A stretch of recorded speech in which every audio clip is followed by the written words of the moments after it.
हाय students, क्या आप how much, how many, whose और हुइच से रिलेटेड सेंटेंस का अंग्रेजी में अनुवाद कर पाते हैं? यदि नहीं, आपसे गलत हो जाता है तो पास्ट परफेक्ट टेंस के अंतर्गत इनका हम अनुवाद देखेंगे कि ऐसे शब्दों का अनुवाद कैसे करते हैं। जैसे अध्यापक के कमरे में प्रवेश करने से पहले तुमने कितना पाठ याद किया था। ये सेंटेंस लिखा हुआ है, इसका आप अंग्रेजी में अनुवाद कैसे करेंगे देखते हैं। सबसे पहले ये देखेंगे कि इसमें कौन सा काम आपका हो रहा है। पास्ट परफेक्ट टेंस से दो कार्य हो रहे हैं, कौन सा काम पहले हो रहा है। अध्यापक के कमरे में प्रवेश करने से पहले, यानी कि अध्यापक ने कमरे में प्रवेश किया नहीं कि उसके पहले तुमने कितना पाठ याद किया था। तो तुमने कितना पाठ याद किया था ये कार्य पहले होगा। तुमने कितना पाठ याद किया था ये कार्य पहले हो रहा है, तो इसको हम पास्ट परफेक्ट में बनाएंगे। और कितना की अंग्रेजी देखिए बच्चों, हाउ मच और हाउ मेनी होता है। हाउ मच और हाउ मेनी होता है। हाउ मच कहाँ लिखते हैं और हाउ मेनी कहाँ लिखते हैं? हाउ मच वहां लिखा जाएगा, यानी कि हाउ मच के बाद अनकाउंटेबल नाउन। क्या लिखेंगे? Uncountable noun.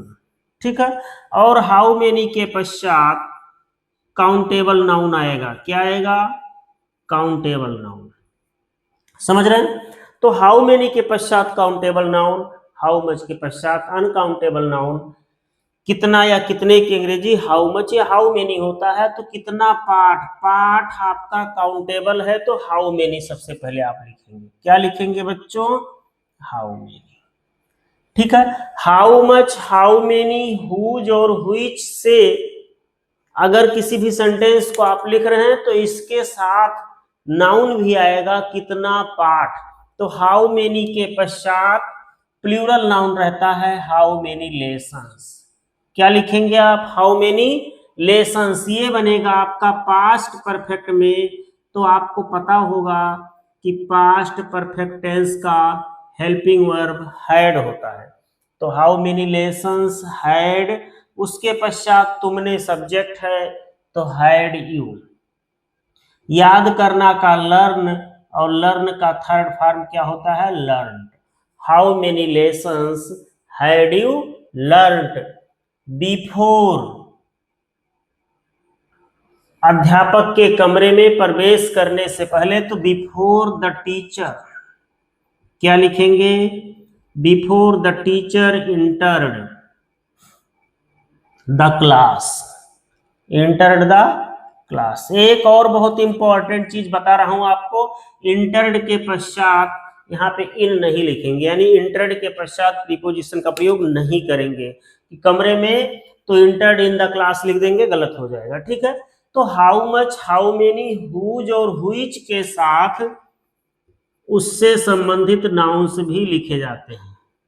उससे संबंधित नाउन भी लिखे जाते हैं। ठीक है। इसको मैं मिटा देता हूं। हाउ मच, हाउ मेनी के साथ, हाउ मच के साथ अनकाउंटेबल नाउन, हाउ मेनी के साथ काउंटेबल नाउन आएगा। अनकाउंटेबल नाउन क्या है? Uncountable noun is a noun that can not be counted. Uncountable noun is a noun that can be counted. तो how much, how many, whose और which के साथ उससे संबंधित नाउन्स भी लिखे जाते हैं। समझ में आया बच्चों? अब इसका स्ट्रक्चर, स्ट्रक्चर यदि दो कंडीशन होगा। यदि हिंदी वाक्य में पहले शब्द, यदि हिंदी वाक्य में पहले शब्द है तो स्ट्रक्चर क्या होगा? How much, how much, how many, whose, which.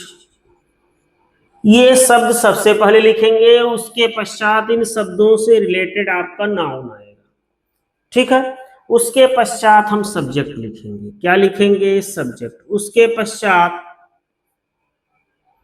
How much lessons, noun के पश्चात सब्जेक्ट नहीं, नाउन के पश्चात हैड लिखेंगे, उसके पश्चात सब्जेक्ट लिखेंगे, उसके पश्चात मेन वर्ब का थर्ड फॉर्म लिखेंगे, उसके पश्चात यदि ऑब्जेक्ट हो तो वो भी लिखेंगे, उसके पश्चात बिफोर लिखेंगे। फिर पास्ट इंडेफिनिट वाला सब्जेक्ट प्लस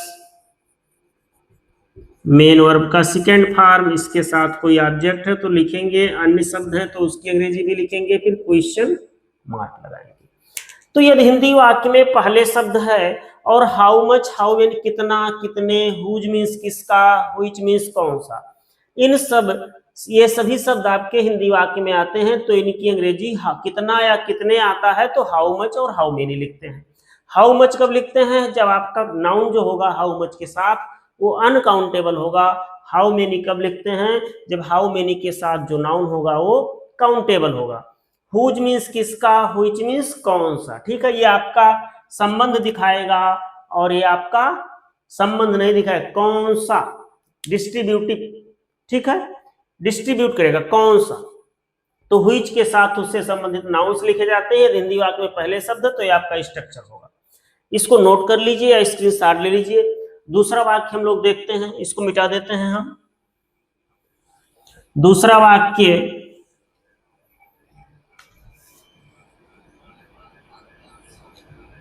तुम्हारे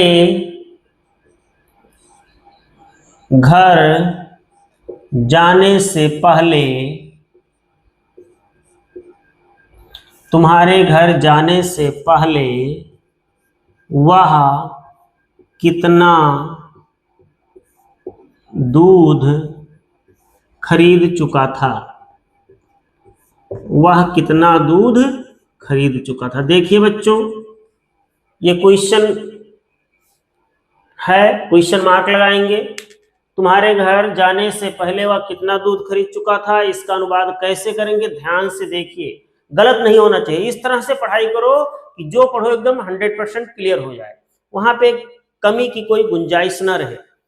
अब देखिए, तुम्हारे घर जाने से पहले वह कितना दूध खरीद चुका था, यानी कि तुम्हारे घर जाने से पहले वह कि पहले काम ये दूध खरीदने का हो रहा है तो ये बनेगा पास्ट परफेक्ट में, वह कितना दूध खरीद चुका था। अब दूध आपका अनकाउंटेबल नाउन है तो कितना की अंग्रेजी क्या लिखेंगे, हाउ मच। क्या लिखेंगे, हाउ मच। अभी आपने स्ट्रक्चर देखा था, हाउ मच के साथ उससे संबंधित नाउन्स यानी कि मिल्क, उसके पश्चात हेल्पिंग वर्ब हैड, उसके पश्चात वह की अंग्रेजी ही, how much milk had he.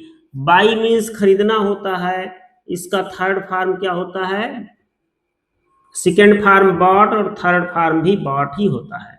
How much milk had he bought. ठीक है, how much milk had he bought, तुम्हारे घर जाने से पहले, बिफोर यू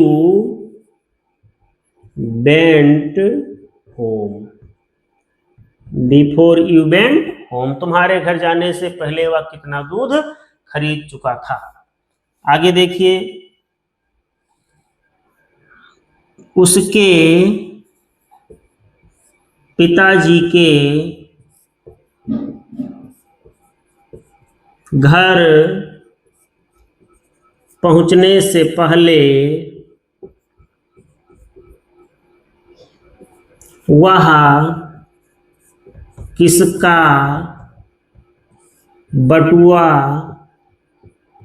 लाया था।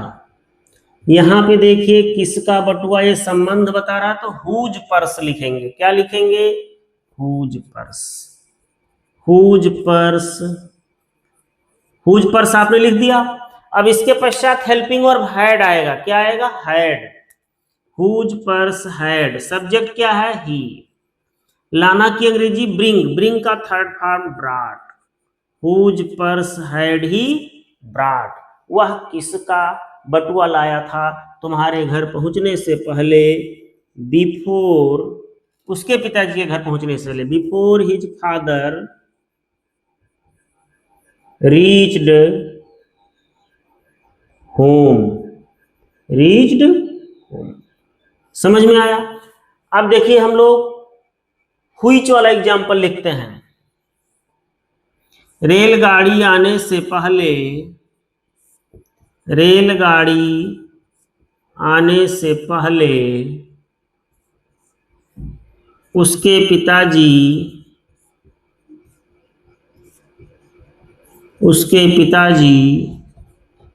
कौन सा बैग लाए थे। ठीक है, रेलगाड़ी आने से पहले उसके पिताजी कौन सा बैग लाए थे, ये सही बच्चे आप कमेंट में इसका ट्रांसलेशन बताएंगे, कमेंट में कि इसका ट्रांसलेशन क्या होगा। समझ रहे हैं, यदि आपको समझ में आ रहा है तो इसका ट्रांसलेशन सही बताएंगे, यदि नहीं समझ में आ रहा है, नहीं जानते हैं आप, तो ट्रांसलेशन नहीं सही बनाएंगे। देखिए बच्चों, वीडियो को पूरा देखिए, आपको जरूर अच्छा लगेगा। एक बार देख करके देखिए कि यहाँ पे कौन कौन सी चीजें आप मिस कर रहे थे, भूल रहे थे, कौन सी चीजें आपको नहीं आ रही थी। ठीक है, अब हम देखते हैं दूसरा रूल। कभी कभी क्या होता है, हाउ मेनी के साथ उससे संबंधित जो नाउंस आता है वो सब्जेक्ट का कार्य ही करता है। किसका कार्य करता है, ये आपका ऑब्जेक्ट था। ठीक है, हुज पर्स। कभी कभी हाउ मेनी, कभी कभी हाउ मेनी के साथ जो नाउन साथ में रहता है, जो नाउन रहता है, ये शब्द ही सब्जेक्ट कार्य करते हैं, सब्जेक्ट का कार्य करते हैं। देखिए इसका ट्रांसलेशन कैसे करते हैं। जैसे रेलगाड़ी स्टेशन, रेलगाड़ी के स्टेशन पहुंचने से पहले कितने यात्री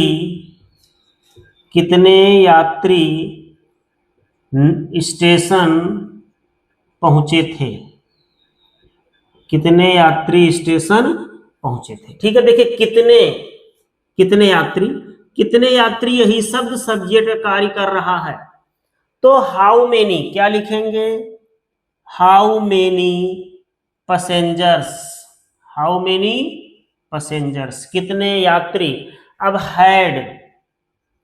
हैड के पश्चात आपने स्ट्रक्चर में लिखा सब्जेक्ट यही शब्द ही कार्य कर रहा है, तो हैड रीच्ड, क्या लिखेंगे, हैड के पश्चात सब्जेक्ट यही हो गया, तो उसको हम इस तरह से बनाएंगे, how many passengers had reached the station, कितने यात्री स्टेशन पहुंच चुके थे, बिफोर द ट्रेन अराइव्ड, रेलगाड़ी आने से पहले, before the train arrived. How many passengers had reached the station before the train arrived. देखिए बच्चों, मैं टेंस का वीडियो इस समय अपलोड कर रहा हूं, एक एक टेंस शुरू से। मैंने पहले टेंस का डेफिनेशन बताया, टेंस होता क्या है, टेंस के प्रकार मैंने बताए, फिर प्रेजेंट इंडेफिनिट टेंस से प्रेजेंट चारों मैंने पढ़ा दिया, पास्ट का ये परफेक्ट चल रहा है। इस प्रकार 12 टेंस में कंप्लीट करके तब दूसरा टॉपिक उठाऊंगा। मेरा उद्देश्य है कि मैं जो टॉपिक शुरू करूं पहले उसको खत्म कर दूं, तब दूसरा टॉपिक स्टार्ट करूं। इसलिए जो भी पढ़ाया जा रहा है बच्चों, उसको बहुत ध्यान से पढ़िए, मेहनत करके पढ़िए। ठीक है, समझ में आया होगा। यदि आप इस वीडियो को पहली बार देख रहे हैं, चैनल को सब्सक्राइब नहीं किए हैं तो सब्सक्राइब कर लीजिए। वीडियो अच्छा लगे, आपको अच्छा लगे कि ऐसा लगता है मुझे जानकारियां मिल रही हैं, तो आप लाइक करिए, कमेंट करिए और अपने हित मित्र दोस्तों को शेयर भी करिए। Thank you.